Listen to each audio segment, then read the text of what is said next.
Hello and welcome to News Minute. This is news in a nutshell and I'm Pooja Prasanna. And this evening in our live bulletin, we straight away go across to Kerala, where yesterday we reported the tragedy of Air India Express crashing at the Karipur airport. Now the death toll remains at 18 and we understand that 23 of the injured patients are in critical condition.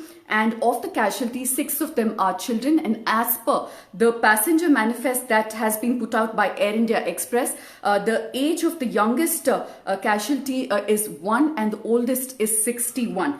And a formal investigation into what really transpired before those final fateful moments will be conducted by the Aircraft Accident Investigation Bureau. And we have been given to understand that the black box, which contains crucial information about the last few moments before the crash, has been found, and the data that has been retrieved from the black box will be analyzed to piece together the last minutes, the last seconds before the crash took place on that tabletop airport in Kozhikode. Just for our viewers' understanding, the black box contains 2 crucial boxes. One is a cockpit voice recorder and the second is a flight data recorder.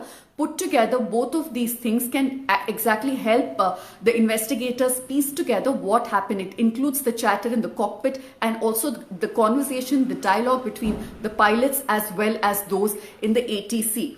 Now, only one person from that particular flight has tested positive for COVID-19, and those media organizations who were reporting that at least 40 of them are, COVID positive, have been called out by the Kerala Health Minister, K.K. Shailaja, who's gone on to say that all of this was fake news. And if there is any update in the situation, either the Chief Minister or the Health Minister will update the media as well as the people. Moving on to our second story that we've been tracking very closely here at the News Minute, the torrential rains lashing southern 3 states, Kerala, Karnataka and parts of Tamil Nadu. In Kerala, a huge tragedy, once again a rain-related accident that took place in Idukki in a tea plantation. In fact, the death toll there has gone up. In fact, 9 more bodies were retrieved, taking the final death toll to 24. Today, the rescue operations are still on and 45 people who were living there have gone missing. Now, the search operation to find them is still on, but the terrain is extremely challenging because even the makeshift and the temporary bridges and the roads to that particular spot have collapsed because of heavy rain and also the increasing number of people who are going there. It is a joint operation that is led by NDRF, but also has personnel from the police department, the fire department, volunteers, and also the locals, as well as the revenue department, all of whom are pitching in to work against adversaries to make sure that they try and rescue as many people as possible. The landslide that took place had flattened as many as 20 houses,